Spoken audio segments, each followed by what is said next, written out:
Hello dears, എല്ലാവർക്കും ചെമ്പനീർ പൂവ് പുത്തൻ എപ്പിസോഡിന്റെ വിശേഷങ്ങളിലേക്ക് സ്വാഗതം. അപ്പൊ ഇന്നത്തെ ഒരു എപ്പിസോഡിൽ നമ്മളെല്ലാം കണ്ടു കാണാം നമ്മുടെ വർഷയും നമ്മുടെ ശ്രീകാന്തിന്റെയും ആ ഒരു എന്താ പറയുക ശാന്തി മുഹൂർത്തം നടത്തുവാനുള്ള ഒരു തയ്യാറെടുപ്പിലൊക്കെയാണ് വീട്ടുകാരെല്ലാവരും കൂടി അവർ അനുഗ്രഹിച്ച് വീടുന്ന ആ ഒരു ചടങ്ങൊക്കെയാണ് അല്ലെ. അപ്പൊ നമ്മുടെ രവീന്ദ്രൻ അവരെ കുറെ ഉപദേശിക്കുന്നുണ്ട്. നിങ്ങൾ മൂന്ന് മരുമക്കളും എന്റെ സഹോദരിമാരെ പോലെ സ്നേഹിച്ചും സന്തോഷിച്ചും ഒക്കെ ഇവിടെ കഴിയണം എന്നൊക്കെ പറയുമ്പോൾ നമ്മുടെ വർഷയ്ക്ക് ഒത്തിരി സന്തോഷമാവുകയാണ്. വർഷ എന്ന് വേഗം നമ്മുടെ അച്ഛനെ കെട്ടിപ്പിടിക്കുന്നുണ്ട്.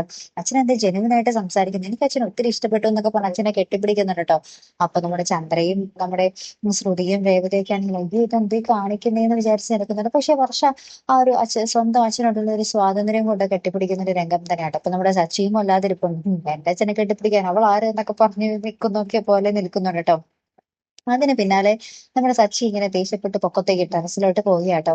അപ്പൊ നമ്മുടെ രേവതി പിന്നാലെ ചെല്ലുന്നുണ്ട്. അപ്പൊ നമ്മുടെ രേവതി പറയുന്നുണ്ട്, നിങ്ങൾ എന്തിനാ ഇങ്ങനെ ദേഷ്യം കാണിക്കുന്നത്, നിങ്ങളുടെ ദേഷ്യം എല്ലാത്തിനും കാരണം, നിങ്ങളുടെ ദേഷ്യം കാരണം അച്ഛനും ഇങ്ങനെ പറ്റിയേ എന്നൊക്കെ പറയുന്നുണ്ട്. അച്ഛൻ ഹോസ്പിറ്റലിലായത് എന്നൊക്കെ പറയുമ്പോൾ നമ്മുടെ സച്ചി പറയുന്നുണ്ട്, കുറച്ചു മുമ്പ് ശ്രുതിയും ശ്രീകാന്തും ഇത് പറഞ്ഞോളൂ, ഇപ്പൊ നീയും പറയുന്നോ ഞാൻ കാരണമാണ് അച്ഛൻ ഹോസ്പിറ്റലിലായെന്ന്, എനിക്ക് എന്റെ ജീവനല്ല അച്ഛൻ, പിന്നെ ഞാൻ എന്തിനാ അതൊക്കെ കാരണമാകുന്നു എന്നൊക്കെ പറയുമ്പോൾ നമ്മുടെ രേവതി പറയുന്നുണ്ട്, നിങ്ങളന്ന് കുടിച്ചു ഭയങ്കര ഓവറായിരുന്നു, നിങ്ങളന്ന് ഒച്ചയുണ്ടാക്കിയത് കൊണ്ടല്ലേ അങ്ങനെ പ്രശ്നങ്ങളൊക്കെ നടന്നത് എന്നൊക്കെ നമ്മുടെ രേവതി പറയുന്നുണ്ട്. പിന്നീട് ആ കാര്യങ്ങളൊക്കെ സോൾവ് ആകുന്നുണ്ട് കേട്ടോ.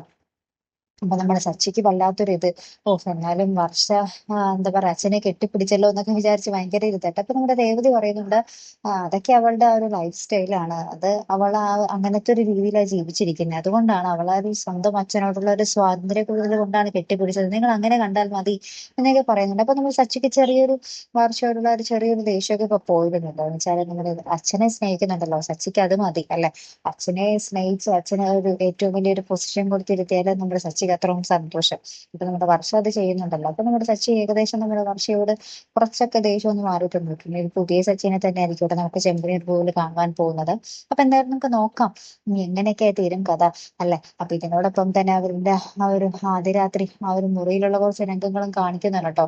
വേറൊന്നുമല്ല, ഇവിടെ നമ്മുടെ ശ്രീകാന്ത് ഭയങ്കര സന്തോഷത്തിലാണ്. ഇങ്ങനെ ഇവിടെ വീട്ടിൽ വന്ന് താമസിക്കാൻ പറ്റുന്നത് ഞാൻ ഒരിക്കലും വിചാരിച്ചില്ല എന്നൊക്കെ പറഞ്ഞ് നമ്മുടെ വർഷയായിട്ട് ഒത്തിരി സന്തോഷത്തിലാണ്. പിന്നീട് അവർ ആ ഒരു സന്തോഷത്തിന്റെ സെൽഫി ഒക്കെ എടുക്കുന്നുണ്ട്. ആ ഒരു സമയത്ത് നമ്മുടെ രേവതി പാലൊക്കെ കൊണ്ടുവന്ന് കൊടുക്കുന്നുണ്ട്.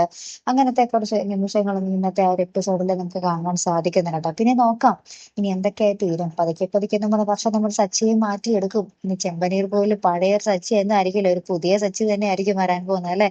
എന്തായാലും നമുക്ക് കാത്തിരുന്ന് കാണാം കേട്ടോ. അപ്പൊ ഇതുപോലെ പ്രൊമോ റിവ്യൂസിനും എപ്പിസോഡ് റിവ്യൂസിനും ഒക്കെ നിങ്ങൾ മറക്കാതെ ചാനൽ സബ്സ്ക്രൈബ് ചെയ്യുക. അടുത്തൊരു വീഡിയോ വരുന്നത് വരയ്ക്കും ഗുഡ് ബൈ.